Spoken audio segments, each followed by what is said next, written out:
오늘 본문을 가지고 성전 건축을 시작하다라는 제목으로 함께 하나님 말씀을 나누도록 하겠습니다.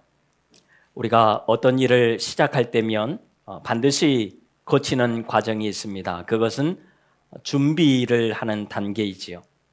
이 준비 단계가 철저하면 철저할수록 우리는 그 다음 일을 훨씬 수월하게 해나갈 수가 있습니다. 준비가 잘 될수록 우리는 꼼꼼하게 빈틈없이 일을 잘 처리해 갈 수가 있습니다. 여러분, 우리가 음식을 하나 만드는 데에도 아무런 준비 없이 만들지 않습니다. 그냥 집에 있는 이것저것 재료 다 모아다가 때려 넣고 만드는 음식은 없지요. 물론 가끔 급하고 바쁠 때에는 그럴 때가 있겠지만 대체로는 음식을 하나 만들어도 그 필요한 재료를 다 준비를 하게 되어 있습니다. 조리법마저도 우리는 알고 있어야 되겠지요. 조리법을 잘 모르겠다 싶으면 유튜브를 틀어놓고라도 우리는 만들어 가게 됩니다. 그런데 여러분, 솔로몬의 그 성전, 하나님이 거하실 처소를 짓는데 어떻게 그냥 지을 수 있겠습니까? 그냥 생각나는 대로 지을 수 없잖아요. 지난주 말씀처럼 솔로몬은 마음의 준비를 철저하게 한 후에 성전을 지었습니다. 그뿐만이 아니에요. 두로왕 히람을 통해서 건축 자재도 정말 많이 준비했습니다. 얼마나 많이 준비했을까요? 오늘 본문 1절에 보니까 왕이 된 지 4년이라고 이야기를 합니다. 그리고 뒤에 37절에 보면요, 넷째 해에 성전 기초를 쌓았다라고 말씀을 합니다. 그러니까요, 지금 두로왕 히람이 사절단을 보내서 솔로몬의 즉위를 축하했을 때 그 이후로 본다면 대략 한 3년 정도는 철저하게 준비를 한 것 같습니다. 얼마나 긴 시간 동안 준비를 한 것입니까? 그리고 오늘 본문 뒤에 38절에 보면요, 그 설계와 식양대로 건축하였다라고 말씀을 합니다. 이 말은 다윗의 말과 글, 다윗이 했던 그 유언들을 토대로 해서 정말 철저하게 준비를 했다라는 거지요. 그러면 지금 단순히 한 3, 4년의 준비가 아니라 훨씬 더 긴 시간 동안 준비를 해왔다라는 것입니다. 그리고는 이제 성전 건축을 시작하는 거예요. 자, 그런데 오늘 본문 1절을 보면 성전 건축 시작을 알리면서 이런 말씀으로 시작을 해요. 우리 1절 같이 한번 읽겠습니다. 시작. 이스라엘 자손이 애굽 땅에서 나온 지 480년이며 솔로몬이 이스라엘 왕이 된 지 40년 둘째 달에 솔로몬이 여호와를 위하여 성전 건축하기를 시작하였다. 아멘. 말씀을 잘 보세요. 솔로몬의 성전 건축 시작을 알리면서 지금 어떤 사건과 연관을 시키고 있지요? 애굽 땅에서 나온 지, 출애굽 사건과 연관을 시키고 있다라는 거예요. 그러니까요, 출애굽 사건과 성전 건축 사건이 연결이 되고 있는 거예요. 여러분, 과연 이 두 사건의 연결고리는 뭘까요? 이스라엘 백성들이 출애굽한 이유가 뭡니까? 하나님께서 이스라엘 백성들에게 출애굽해서 가나안 땅으로 가게 하시는 이유가 뭘까요? 뭘 하기를 원하셨길래 하나님은 이스라엘 백성들이 애굽하기를 원하셨을까요? 모세가 바로에게 했던 말을 보면 우리는 그 근거를 찾을 수가 있습니다. 출애굽기 3장 18절 같이 한번 읽습니다. 시작. 애굽 왕에게 이르기를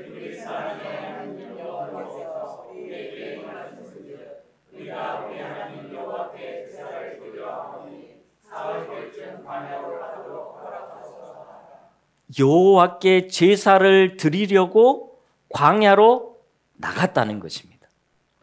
여러분, 이것이 출애굽의 공식적인 이유입니다.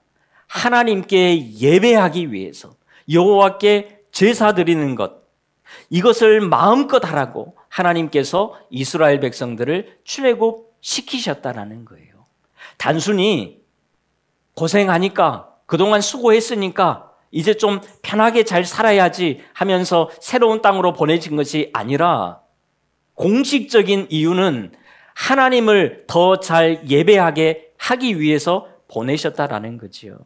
그래서 이스라엘 백성들은 광야에서도 성막을 통해서 늘 하나님을 예배하며 제사의 삶을 살았던 것을 볼 수가 있습니다. 그리고 가나안 땅에 들어가서 이제 평화의 시대가 찾아왔을 때에, 성전을 지을 시기가 왔을 때에 이 솔로몬의 성전 건축을 통해서 이제는 본격적인 예배의 삶으로 들어가는 것을 볼 수가 있습니다. 어떻게 보면 솔로몬의 성전 건축은 출애굽 사건의 최종 결과물이라고 볼 수도 있습니다. 지금 이것을 연결하고 있는 거예요. 자, 그러니까요, 성전 건축의 핵심이 뭡니까? 하나님을 예배하는 것이다. 이것이 성전 건축의 핵심이에요. 지금 이 목적을 분명히 하고 성전 건축을 시작하는 것입니다. 여러분, 우리가 어떤 일을 시작할 때에 어떤 철학과 비전을 분명히 하고 가는 것은 굉장히 우리의 삶에 그 일을 하는 데에 유익합니다. 하나님께서 솔로몬의 성전 건축을 시작하면서 그 무엇보다도 첫 번째 하나님을 예배하는 것이 우선이다. 그 목적을 가져야 된다라는 것을 분명히 하는 것을 볼 수가 있습니다. 성전 건축 자체가 주 목적이 아니라는 거죠. 거기에 집중할 것이 아니라는 거예요. 성전에 있어서 정말 중요한 것을 너희들이 회복해야 된다. 지금 그것을 말씀하고 있다라는 것입니다. 그래서 오늘 우리는 그것이 무엇인지를 함께 살펴보려고 합니다. 그렇다고 성전 건축 그것이 중요하지 않다는 것은 아니에요. 건물이 필요 없다는 것은 아닙니다. 여러분, 하나님을 예배하기 위해서는 건물이 필요합니다. 하지만 그것보다 더 중요한 것을 이야기하겠다는 거지요. 그래서 오늘 본문에 보면 성전 건축에 대해서 자세하게 잘 말씀하는 부분들이 많이 나옵니다.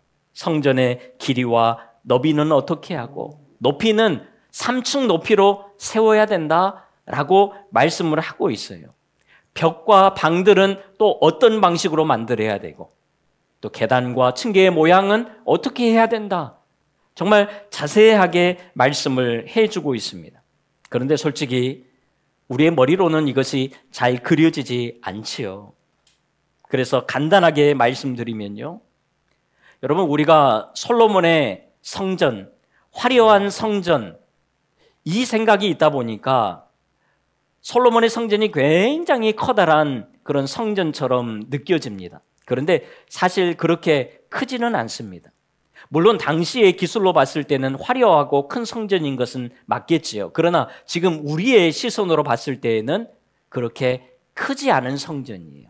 3층 높이의 아담한 그런 교회라고 우리가 생각을 할 수가 있습니다. 그리고 이전에 성막을 기준으로 한다면 성막의 그 모양은 2배의 크기이고 전체로 봤을 때는 한 4배 정도 크기라고 볼 수가 있습니다. 그래도 그렇게 크지 않다라는 거지요. 그런데 크기보다 더 중요한 게 뭡니까? 솔로몬의 마음이 여기에 간절히 들어가 있었다라는 거예요. 솔로몬은 정말 정성껏 이 성전을 준비해 갑니다. 어느 정도냐면 7절 우리 같이 한번 읽겠습니다. 시작.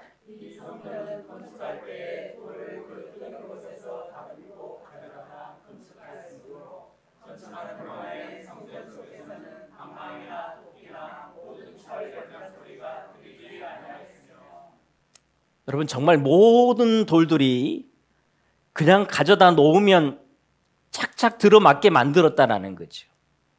여러분, 얼마나 정성껏 만들었으면 한치의 오차도 없이 이렇게 만들 수 있었을까요? 얼마나 공을 많이 들였는지 여러분 38절에 보면요, 11째 해에 성전 건축이 마쳤다라고 말씀을 합니다. 즉위 4년에 시작을 해서 11년까지 이어졌다면 여러분 7년 동안 성전을 지었다라는 거예요. 개월수까지 따지면요 7년 반 정도 정말 정성껏 준비했던 것을 볼 수가 있습니다. 여러분, 대단한 열정과 정성 아닙니까? 이런 솔로몬의 마음은 우리가 좀 인정할 필요가 있어요. 그리고 때로는 우리에게 이런 마음이 필요하기도 합니다. 자, 그런데 성전의 핵심이 뭐라고요? 건축이 아닙니다. 핵심은 예배입니다. 예배가 살아있어야 하는 거예요. 여러분, 잘 짜여진, 잘 디자인된 예배에 참석하는 것 자체, 그것이 살아있는 예배가 아니에요. 교회에 나오는 것만으로 나는 예배했다. 우리가 목적을 이루는 것이 아니라는 것입니다. 순서를 따라 내가 예배를 잘 드렸으니까, 내가 졸지 않고 집중해서 잘 드렸으니까 나는 잘한 거야. 물론 그것도 훌륭합니다. 그러나 여러분, 그것이 우리의 예배가 될 수가 없어요. 내가 직접 하나님을 찬양해야 되는 거예요. 그냥 흘러가는 찬양 소리에 내 입술을 좀 맞춰서 같이 따라가는 것이 아니라, 여러분, 정말 내 마음을 다해서 우리가 찬양을 드려야 하는 거예요. 기도도 내 기도를 하나님께 드리고 가셔야 돼요. 하나님의 말씀을 들어도 나에게 주시는 말씀으로 듣고 가야 된다라는 거예요. 하나님을 만나고 돌아가야지만, 여러분, 그것이 우리가 온전한 예배를 드린 거예요. 바라기는 오늘 우리의 예배가 이런 예배가 되기를 소망합니다. 그냥 와서 주일이니까 한번 드리고 가는 그런 예배가 아니라, 정말 내 온 마음을 다해서, 온 정성을 다해서 정말 하나님께 예배 드리고 갈 수 있는 그런 모습이 오늘 우리에게 회복되어야 된다라는 거예요. 더 바라기는 교회만 성전이 아니잖아요. 우리가 계속 이야기하는 것은 오늘 우리가 다 성전입니다. 그런데 우리가 성전으로 살려면 반드시 필요한 게 뭐라고요? 성전의 핵심은 뭐라고요? 예배잖아요. 우리의 삶에도 반드시 예배가 있어야 됩니다. 순간순간 찬양을 부르셔야 돼요. 말씀과 기도의 삶이 우리의 일상의 삶에도 있어야 하는 것입니다. 기쁠 때 찬양하고, 슬플 때 기도하고, 안 될 때에는 하나님의 지혜가 필요하기 때문에 하나님의 말씀을 붙드는 것이고, 내가 잘 될 때에는 교만하지 않기 위해서 하나님의 말씀을 더 붙드는 것입니다. 이런 것이 있어야 우리가 성전의 기능을 제대로 하고 살아가는 거예요. 바라기는 오늘 우리 모두가 교회 생활만 하지 않기를 바라요. 교회에 와서만 예배하는 것이 아니라 여러분, 신앙생활 할 수 있기를 바랍니다. 삶에서도 늘 예배하고 살아가는 그런 우리 성도님들 다 될 수 있기를 주님의 이름으로 축원합니다. 자, 그렇다면 예배가 살아있다라는 것은 도대체 뭘까요? 여러분, 12절 같이 한번 읽겠습니다. 시작.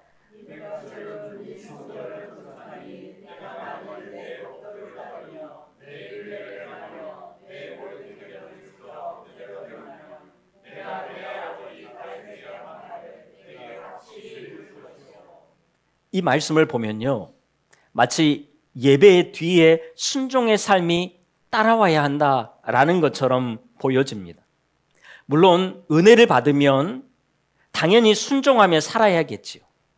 우리가 예배를 잘 드리면 뭐합니까? 우리의 삶이 뒤따라오지 않으면 여러분, 우리의 삶은 그저 빛 좋은 개살구이죠. 그래서 진짜 예배가 살아있다는 것은 예배 후에 결단만 하는 것이 아니라 예배 후에 우리의 삶이 순종의 삶으로 따라와야 한다는 것입니다. 그래야 예배가 살아있는 것 아닙니까? 그래서 마치 순종이 예배의 결과물처럼 보입니다. 자, 그런데 오늘 이 말씀을 언제 하고 있느냐는 거죠. 12절 말씀은요, 성전 건축을 다 마친 다음에 하는 말씀이 아닙니다. 10절까지는 성전 외부 공사가 마쳤다라는 것을 이야기하고 있고요. 지금 이 말씀을 한 다음에 그 다음 14절부터는 성전 내부 건축을 계속해서 이야기해 가고 있습니다. 그 사이에 지금 순종이라는 것을 강조하고 있는 거예요. 성전을 다 짓고 하는 것이 아닙니다. 성전 다 짓고 예배 드린 후에 이제는 너희가 순종해야 된다라는 것이 아니에요. 지금 예배와 순종을 같이 이야기하겠다는 것입니다. 여러분, 이 말씀은 이렇게 해석이 되겠지요. 아무리 화려한 성전을 지었다 하더라도 말씀에 순종이 없으면 그 성전은 아무런 의미가 없다라는 라는 그런 말도 되지 않겠습니까? 아무리 살아있는 예배를 잘 드려도 순종의 삶이 없으면 그것은 의미 없다는 것 아니에요? 그래서 이렇게 보면 또 순종이 더 중요한 것처럼 보이기도 합니다. 그리고 우리가 잘 아는 사무엘상 15장 말씀을 언뜻 보면요, 순종이 예배보다 더 중요한 것처럼 보여집니다. 그런데 사무엘상 15장의 말씀을 잘 살펴보면 그런 말씀이 아니에요. 하나님께서 이스라엘 왕 사울에게 아말렉을 다 진멸하라고 말씀을 하시지요. 그런데 사울이 아말렉을 진멸하지 않습니다. 아말렉 왕도 살려서 데려오고 좋은 짐승들을 다 살려서 가지고 옵니다. 그러면서 이야기하는 거예요. 이 좋은 짐승으로 하나님께 제물을 드리기 위함입니다 라고 이야기를 합니다. 이유는 훌륭해 보이지요. 그런데 그때 하나님께서 사무엘을 통해서 이렇게 말씀하십니다. 우리 사무엘상 15장 22절 같이 한번 읽겠습니다. 시작.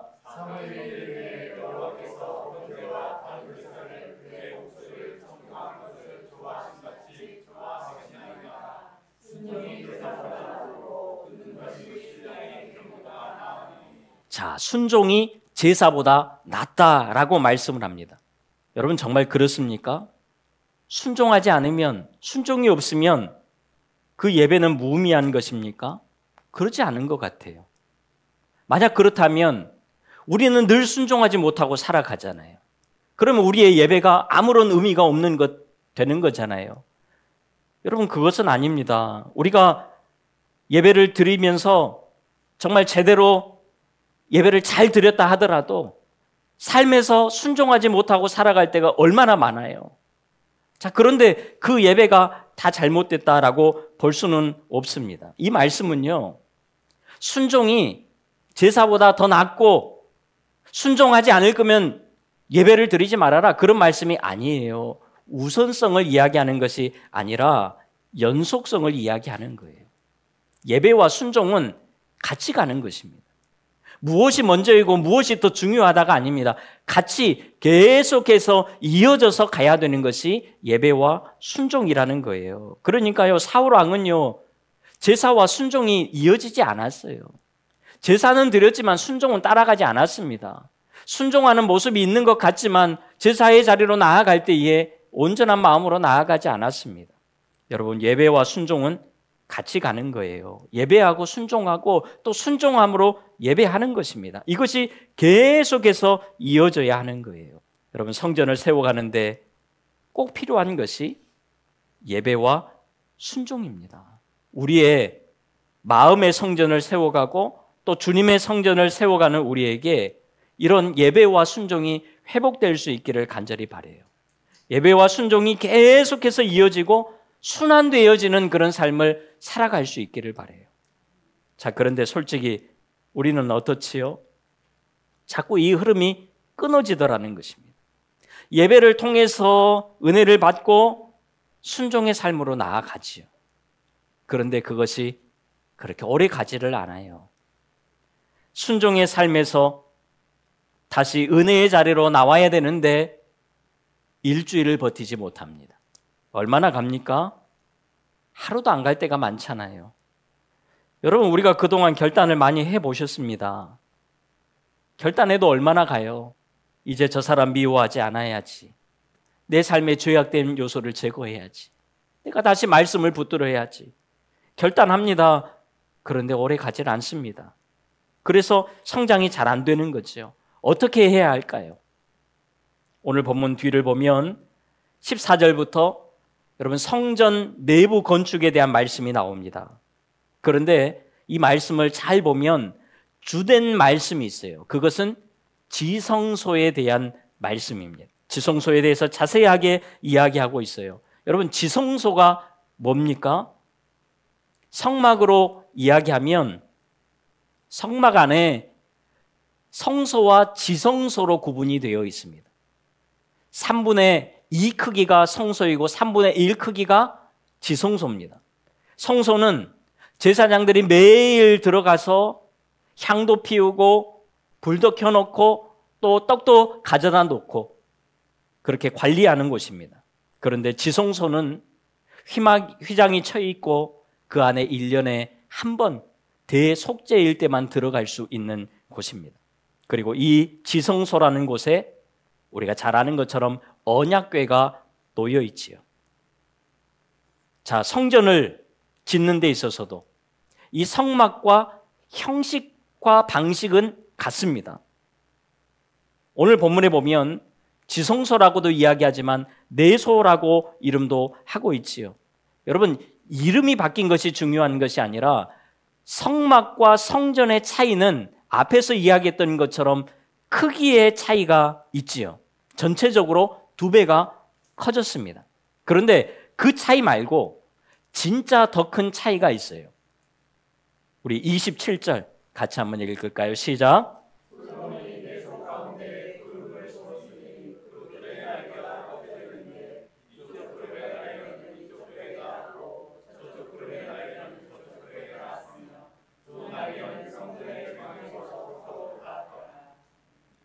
자, 내소, 지성소 안에 언약궤를 당연히 가져다 놓겠지요. 그런데 이 언약궤 말고 2 그룹이 추가로 제작이 되었다라는 거예요.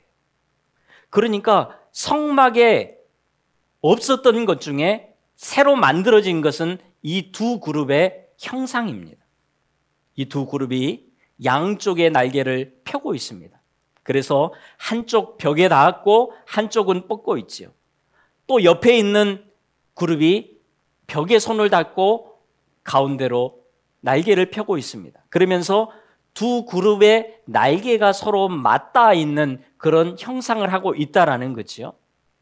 이 형상 아래쪽에 공간이 생길 텐데 그쪽으로 언약궤를 가져다 놓았을 것입니다. 이것이 대략적인 구조입니다. 여러분, 지성소, 그룹들, 언약궤, 또 언약궤 위에 속죄소라고 하는 그룹이 있잖아요. 이거 다 무엇을 의미합니까? 이것은 하나님의 임재를 상징하는 거예요. 다시 말해서 성전에서 가장 중요한 것이 하나님의 임재라는 것입니다. 바라기는 우리 교회에도 하나님의 임재가 가득하기를 바라요. 저는 이 말씀을 준비하는데 너무 두렵더라고요. 우리가 모여서 이렇게 하나님을 예배한다고 하는데 하나님의 임재가 없다면 어떻게 될까? 여러분, 정말 두렵지 않습니까? 우리가 정말 헌신하고 봉사하고 교회를 세워가는데 하나님의 임재가 없다. 여러분, 너무 두려운 것 아닙니까? 우리가 예배를 드리고 정말 힘쓰고 애쓰는데 하나님의 임재가 없으면 어쩌면 우리는 헛수고하고 있는 거예요. 그 누구보다도 우리는 정말 비참한 삶을 살아가는 것이고 어리석은 삶을 살아가는 거예요. 여러분, 우리가 매일을 살아가는데 우리의 삶에 하나님이 없다면, 예수님과 동행하지 않는다면 우리의 삶은 어떻게 될까요? 안전하게 사실 수 있겠습니까? 여러분, 당당하게 세상에 나가서 마음껏 살 수 있겠어요? 그렇게 할 수 없잖아요. 정말 생각만 해도 무섭습니다. 그래서 우리가 늘 기도해야 되는 게 뭐냐면 주님의 몸된 교회에 하나님의 임재가 있게 해주십시오. 우리의 삶 가운데에 예수님의 동행이 있게 해주십시오. 여러분, 이것이 있어야 돼요. 이게 없으면 성전이 아니에요. 이게 없으면 교회가 아닌 거예요. 여러분, 하나님의 임재 앞에서 예배하는 거지요. 그리고 성령님을 의지해서 순종하는 것입니다. 그래야 우리가 예배와 순종의 흐름을 계속해서 이어갈 수 있는 거예요. 내가 하려고 하니까 이어지지 않더라는 거지요. 내가 열심히 예배해야지. 내가 빠지지 않고 예배해야지. 내가 하나님의 말씀에 이제는 순종하면서 살아야지. 물론 좋은 마음이에요. 우리의 그런 결단도 필요합니다. 그런데 그걸로 안 된다라는 거지요. 하나님의 임재 앞에 머물러야 하고 성령님을 의지할 때에 이것이 가능하다라는 거예요. 여러분, 우리가 지난주부터 마음의 성전을 잘 지어가고 있는데요, 내가 열심히 하려고 하지 마십시오. 내가 예배 잘 드리고 내가 순종해야지 그러지 마십시오. 그냥 하나님의 임재 앞에 머물면서 나아가는 그런 우리 모두가 다 될 수 있기를 간절히 바랍니다. 성령님을 의지할 수 있기를 바라요. 그때에 주님께서 우리의 삶을 이끌어 가실 줄로 믿습니다. 예배하고 순종하게도 하실 것이고, 또 순종함으로 예배의 자리로 나아오게끔 우리를 만들어 가실 거예요. 우리의 삶도 마찬가지입니다. 우리가 주님을 의지하고 주님과 동행할 때에 주님의 선하신 인도하심이 우리를 이끌어 갈 것이고, 우리에게 때로는 멈추라고 할 때에 우리는 멈추면 되고, 가라고 할 때에 가는 거예요. 우리 하나님의 이런 선하신 인도하심이 우리를 이끌고 나아간다면 여러분, 우리의 삶에 어찌 승리와 은혜가 없을 수 있겠습니까? 여러분, 한 주간 살아가실 때에 하나님의 임재 앞에 머물며 예배하고 순간순간 성령님을 의지해서 순종의 삶을 잘 살아낼 수 있는, 그래서 정말 우리의 삶 자체가 하나님께 영광이 되어질 수 있기를 주님의 이름으로 축원합니다. 기도하겠습니다. 하나님, 우리가 주님의 임재 앞에 늘 머물 수 있는 우리 모두가 되게 하시고, 성령님을 의지하며 살아갈 수 있는 우리 모두가 되게 하여 주시옵소서. 내 힘으로 살지 않고 주님의 힘과 능력으로 살아낼 수 있는 하나님의 거룩한 백성들 다 되도록 은혜를 더하여 주시옵소서. 예수님의 이름으로 기도하옵나이다. 아멘.